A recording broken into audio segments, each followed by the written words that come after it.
భారత రూపాయి విలువ రోజు రోజుకు పడిపోతూ ఉండటంతో సామాన్య ప్రజల్లో ఆందోళన పెరుగుతోంది. తాజాగా రూపాయి విలువ ఆల్ టైమ్ కనిష్టానికి చేరింది. డాలర్తో పోలిస్తే రూపాయి విలువ 91.74 రూపాయలకు చేరింది. ఇక బలహీన పడటానికి అనేక కారణాలు ఉన్నాయి. ప్రధానంగా అమెరికా డాలర్ బలపడటం రూపాయిపై తీవ్ర ప్రభావాన్ని చూపుతుంది.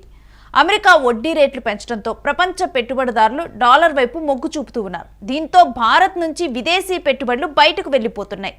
మరోవైపు భారత్ ఎక్కువగా దిగుమతి చేసుకునే ముడి ఆయిల్ ధరలు పెరగటం కూడా రూపాయి పతనానికి మరొక కారణమని చెప్పొచ్చు. ఆయిల్ కొనటానికి ఎక్కువ డాలర్లు ఖర్చు చేయాల్సి రావడంతో వాణిజ్య లోటు పెరుగుతోంది. అలానే దేశంలో ద్రవ్యోల్బణం పెరగటం, అంతర్జాతీయ యుద్ధ పరిస్థితులు ఇవన్నీ కూడా రూపాయి మీద ప్రభావాన్ని చూపుతున్నాయి.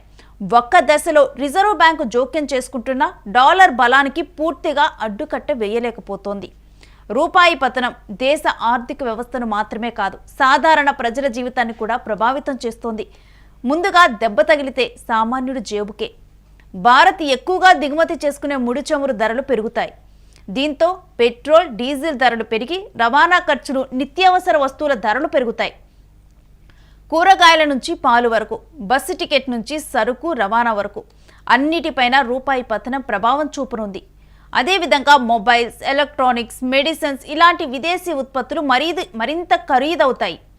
విదేశాల్లో చదువుతున్న విద్యార్థులు, ఉద్యోగులకు అక్కడికి వెళ్లేవారు ఎక్కువ డబ్బు ఖర్చు చేయాల్సిన పరిస్థితి ఏర్పడుతుంది. మరోవైపు రూపాయి విలువ తగ్గటం వల్ల దేశంలో ద్రవ్యోల్బణం పెరిగి సామాన్యుడి కొనుగోలు శక్తి తగ్గుతుంది. కానీ మొత్తంగా చూస్తే జీవన వ్యయం పెరగటం, కుటుంబ బడ్జెట్ దెబ్బతినటం, సామాన్యుడిపై ఆర్థిక భారం పెరగటం ఇవన్నీ ఎక్కువగా కూడా ప్రభావాలు కనిపిస్తున్నాయి. అదేవిధంగా ట్రంప్ తుంటరి చర్యలు కూడా రూపాయి పతనానికి ప్రధాన కారణంగా మారుతుంది. వెనిజులాపై దాడి, గ్రీన్లాండ్ స్వాధీనం దిశగా ట్రంప్ అడుగులు రూపాయి పతనం మీద ప్రభావం చూపిస్తున్నాయి. ప్రపంచవ్యాప్తంగా ఉద్రిక్తతలు పెరుగుతూ ఉండటంతో డాలర్ ముందు రూపాయి దిగజారుతోంది. మునుముందు ఇదే పరిస్థితులు ఉంటే రూపాయి విలువ మరింత కనిష్టానికి చేరుతుంది. 2014లో దేశంలో మోదీ ప్రభుత్వం ఏర్పడిన సమయంలో అప్పుడు $1 విలువ సుమారు 62 రూపాయలు ఉండేది. కానీ నేటి పరిస్థితి చూస్తే డాలర్ విలువ 88 నుండి 90కి చేరుకుంది. అంటే గత 10-11 సంవత్సరాల్లో భారత రూపాయి విలువ దాదాపు 30 నుంచి 40% వరకు పడిపోయింది. ఈ మార్పు కేవలం సంఖ్యల్లో కాదు, ప్రజల జీవితాల్లో స్పష్టంగా కనిపిస్తోంది. రోజు రోజుకు పడిపోతున్న భారత రూపాయి విలువతో ఇక్కడ ఉన్నటువంటి జనాల జీవన వ్యయం పెరిగిపోతూ ఉంది. ఇక ఇదే రకంగా రూపాయి విలువ పతనమయ్యి డాలర్ గనక బలపడుతూ పోతే గనక మునుముందు ప్రతి ఒక్కల జీవన వ్యయం అనేది పెరగనుంది.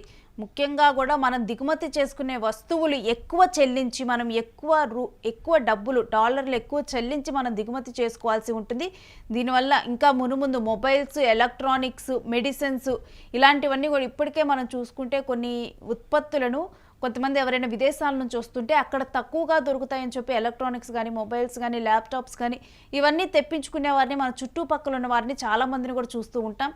అలాంటిది మనకి కొన్ని మెడిసిన్స్ విదేశాల నుంచి మనం ఏదైతే క్యాన్సర్ మెడిసిన్స్ కానీ ఇవన్నీ కొన్ని ఉంటాయో కొన్ని విదేశాల నుంచి మనం దిగుమతి చేసుకుంటూ ఉంటాం. అలాంటి మెడిసిన్స్ ఇంకా కాస్ట్లీగా అయిపోతాయి. ఇక ఇవన్నీ కూడా రేట్లు పెరగనున్నాయి. ఇక మరొకటి ఏంటంటే విదేశాలకు వెళ్ళి చదువుకోవాలి అనుకున్న వారైతే ఇంకా ఖర్చు చేయాల్సిన పరిస్థితి ఏర్పడుతుంది.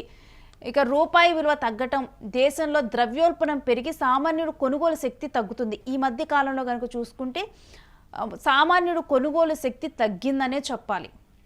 అలాంటిది ఇంకొంచెం రూపాయి దిగజారితే మరింతగా తగ్గుతుంది.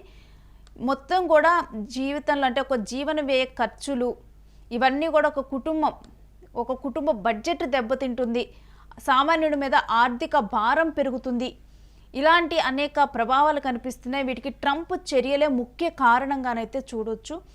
ఇక ట్రంప్ తీసుకుంటున్నటువంటి నిర్ణయాలు రూపాయిని దిగజారుస్తూ ఉన్నాయి. ఈ రూపాయిని బలపరచడానికి కొన్ని చర్యలు తీసుకుంటున్నప్పటికీ కూడా అవేవి కూడా అనుకున్నంత స్థాయిలో ప్రభావాన్ని చూపలేకపోతున్నాయి. రూపాయి అనేది కూడా పతనం అవుతూ ఉన్నటువంటి ఒక పరిస్థితిని మనం గమనిస్తూ ఉన్నాము.